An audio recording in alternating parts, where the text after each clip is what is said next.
สบายดีท่านผู้ชมเนาะสบายดีภาพบรรยากาศในค่ำคืนพี่น้องเอ้ยเนาะตอนนี้ก็อันนั้นก็เฮ็ดมันยังบ่รู้คู่ขาหันบ่าวนำก็จะบ่ได้สนใจพี่น้องจะบ่ได้ทายอิหยังต่างเนาะกลายไปสืบถามแต่ละครอบครัวที่เขากินน้ำกันแล้วบ่เนาะ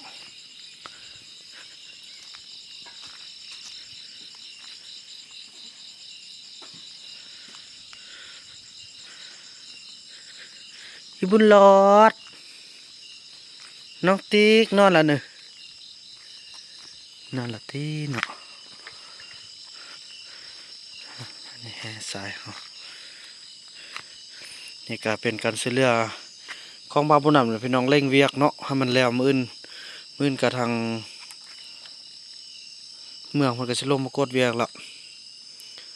ก็ว่าสำเร็จกันไปหมดแล้วเนาะนี่อันนี้ก็เป็นขี้ทรายในสร้างงบประมาณก็ว่าบ่พออันนั้นบ่พออันนี้บาวบุญนำก็ว่าพอเอามาใส่ซะเดี๋ยวนี้จะช่วยปูนหันต้นนึงพี่น้องเอ้ยเนาะแต่ว่าเอามาเทแต่ละห้องในเรือแล้วครับไปเททางนอกแหละวันนี้บ่พอแห่พอสายบาวบุญนำก็ได้โอนเด้พี่น้องเอ้ยเนาะเงิน YouTube ออกมื้ออื่นนี่ก็แม่นจะได้โอนให้เขาเจ้าถึกอยู่เท่าไหร่3 ล้านปลายเด้นี่ก็ล้านหนึงเนาะอันนี้ก็ล้านหนึงปูนหันก็2 ล้าน 8ล้าน 8เป็นอยู่2 ล้าน 8เงินไอ้เฟืองได้ยืมซื้อน้ำมันได้พี่น้องเอ้ยเนาะอันนี้ก็เบาน้ำว่างอยากให้สาวนกให้จุทีมงานเฮาจัดการในทางขึ้นทางล่องพี่น้องเอ้ยงามเนาะตัวพุ่นน่ะอันนี้ทางกลับบ้านอันนี้ทางเที่ยวชมหมู่บ้านพ่อตองเหลืองมาฮอดแม่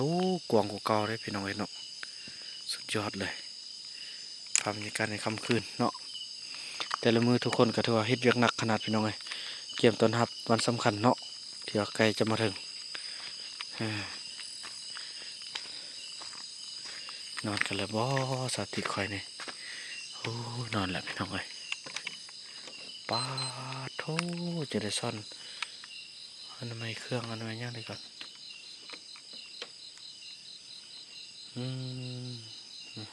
ขนมเนาะมีมาหุงข้าวหน่อย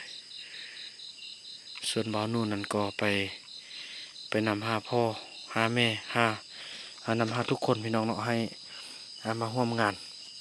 เปิดตัวบ้านเฮาเนาะบ่ว่าจะมาหรือบ่มาเนาะบ่าวนำก็บอกแล้วว่าคันพอได้บ่มาแล้วมันสละสิทธิ์ได้ว่าเรื่องเฮือนน่ะมาแล้วบ่ว่ามันเฮือนตัวเองเฮือนนั้นนั่นนี่ได้ว่าเนาะบ่าวนำก็คิดคันเด็ดขาดเลยพี่น้องขอเฮ็ดฮอดคันนี้เนาะตัวมื้ออื่นน่ะสร้างก็สิแม่นมาอันนี้เนาะมาก็มาเทตัวนี้แหละถ้าเราบ่มีอันแห่บ่มีทรายบ่าวนำก็ซื้อมาโอนมาเนาะนี่ก็ตัวนี้อีกนี่เพื่อเป็นบอลที่ว่าล้างถ้วยล้างบวงให้มันสะอาดเนาะเท่านั้นก็เรียบร้อยละสะอาดสะอ้างแล้วเด้เมดาแพทย์ก็มันแต่ละคืนก็ตึงตางเบิ่งเขากินอย่างบอกพี่น้องเลยพี่น้องพอดีมีทางแม่เฮาเนาะแม่บุญเลียนบุญนำเนาะเพิ่นก็ส่งเงินมาให้บ่าวบุญนำซื้อข้าว50 เหรียญพี่น้องเนาะเพิ่นส่งมา150 เหรียญไหมเขาก็หมดละยังบ่ยังอยู่เนาะยังน้อยนึงอันนี้แหละพี่น้องเอ้ยอันนี้กับมือช่วยนี่ก็ตกเตียงไม่เท่ามีนอนแล้วเนอะปาโธ่เพิ่นนอนแบบนี้เลยนอนเตียงแบบนี้เลยโอ้ยแม่เอ้ยนั่นแหละจะสะดวกสบายก็นอนซะแม่เด้อไม่เท่าซิมบัมบานี่แม่นอะไรเริ่มตาหุ่งแล้วตาหุ่งแล้วนึ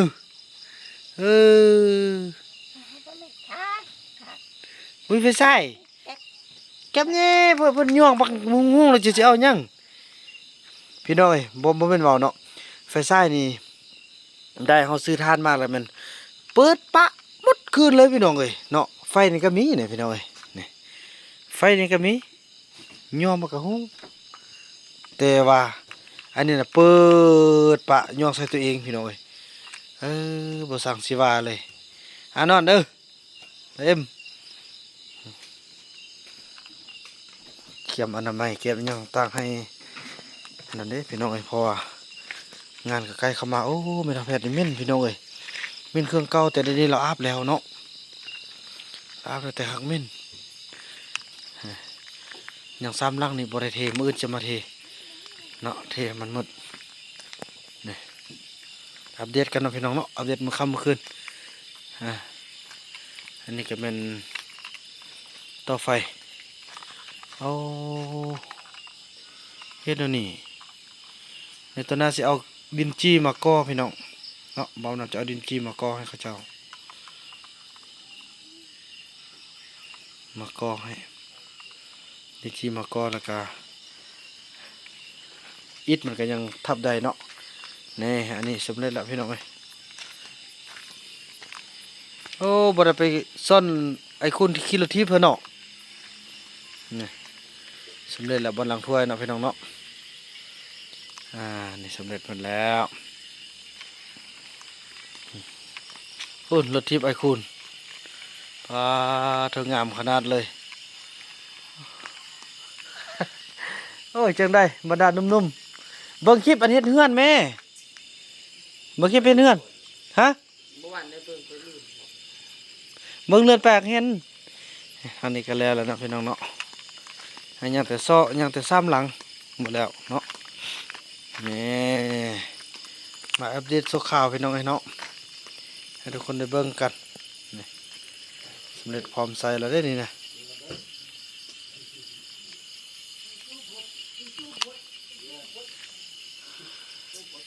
อันนี้ก็เป็นทั้งน้ำที่ย่าแม่เจียวบอนเพิ่นซื้อให้วังปีกายนี่พี่น้องเนาะก็งม5งม10งมไปงมมาพี่น้องว่าเรื่องเฮ็ดห้วยซ่อนก็ได้เนี่ยเป็นอันนี้มาบันนี้ก็สิได้เอาขึ้นไปถึงเนาะไปพอบ่าวมันนำก็สิขึ้นไปนอนถึงเฮือนสร้างอีกถึงในเฮ็ดโรงเรียนกับสิเป็นบนนอนแล้วพี่น้องไอ้เนาะนี่ก็เป็นคลองใส่ไก่นี่โอ้โธ่งานขึ้นสูงเลยเด้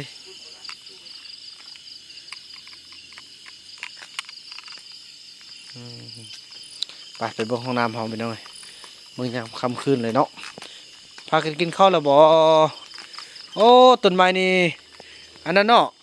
ไก่ขึ้นแล้วมันบินข้ามเนาะโอ้เดี๋ยวไปหั่นออกพี่น้องเอ้ยเนาะหั่นออกพอมันอันไก่มันไต่ขึ้นแล้วบินข้ามเลยพี่น้องเอ้ยเดี๋ยวไต่ออกก่อนแต่มันอันนั้นไม่มันลดลงนี่บ่อทุบเลยบ่อทุบไม่ลดลงเนอะไม่ลดตัวใดนี่ตัวนี้มันกู้เพื่อนมันนี่หลังๆงอกมันไม้มันโดนเลยโอ้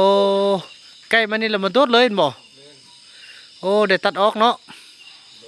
หั่นออกเอา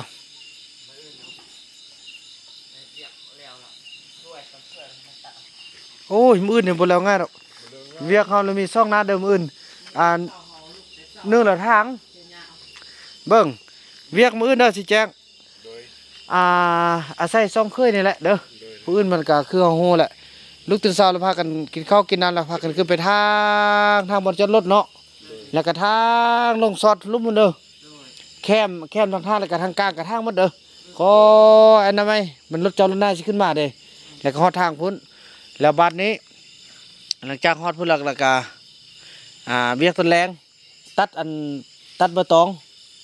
เอามามุงพร้อมอื่นนี่ก็จะมีอันทางเมืองเพิ่นก็สิลงมากดงานตึมก็สิมันลุกจนเช้าแล้วก็สิมันแล่นไปเอาซี่พอเขาเจ้าซื้อซี่มาทาห้องน้ำเนาะซื้อซี่ได้ซื้อยาแนวได้ซื้อหัวก๊อกซีดน้ำได้พี่น้องเอ้ยเนาะไปเบิ่งห้องน้ำเมื่อค่ำเมื่อคืนกันเนาะโอ้ยพี่น้องเอ้ยดีใจไก่ก็อยู่เป็นที่เป็นมงละบาทนี่เนาะ มาห้องน้ำกันเนาะอันนี้เป็นห้องพ่อตรงเรื่องจำนวนห้องที่3เป็นห้องรับแขกเนาะบ่าวนำก็จะสักแจไว้พี่น้องเอ้ยส่วนบ่าวนำก็น่าจะขึ้นไปอยู่เทิงพุ่นละต่อไปนะเนาะนี่สำเร็จแล้วเนาะนี่กอกยังตั้งกะเรียบร้อยเนาะนี่บอกเนาะติดกระโหลกเป็นที่เรียบร้อยแล้วพี่น้องเอ้ยเพิ่นก็สิเป็นแต่เอาซี่เนาะเอาซี่มาทาบัดนี้สู้ส่วนจนในฮอดสำนีพี่น้องเอ้ยโอ้เนาะก่อนนี่บ่มักโฟกัสเนาะพี่น้องเนาะ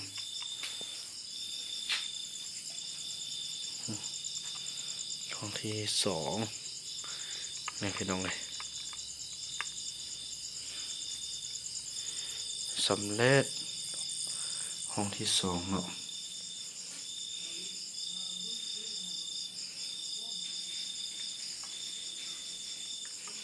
สำเร็จไปประตูก็สำเร็จหมดอาบน้ำเนี่ยพี่น้องอาบอยู่ในนี่เนาะต่อไปนี่อาบน้ำอยู่ในนี้สะอาดสะอ้างแล้วโอ้ดีใจนี่เนาะเป็นห้องรับแขกพี่น้องเนาะนี่เป็นห้องรับแขกจะใส่กระแจไว้นี่สำเร็จเสร็จสิ้นกันไปพี่น้องเลย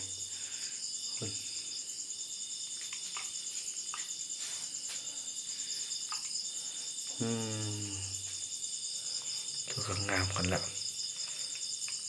มือนี่ไปซื้อซี่จากจะเอาซี่ยังใส่พี่น้องเลยจะเอาซี่ที่บาบุนำมันจะใส่ซี่เงินตัวเองบ่เว้ยเป็นใส่ซี่อันเขี้ยวนั่นนะเขี้ยวแบบเขี้ยวอันเอี้ยงพี่น้องไปสั่งเสวาเนาะเราไปมือกันเนาะเขาจะเอาตามความที่บาบุนำมักว่าสัตว์บาบุนำกะชีลองเบิ้งลองไปมือค่อยว่ากันเนาะนี่สำเร็จกันไปพี่น้องเนาะ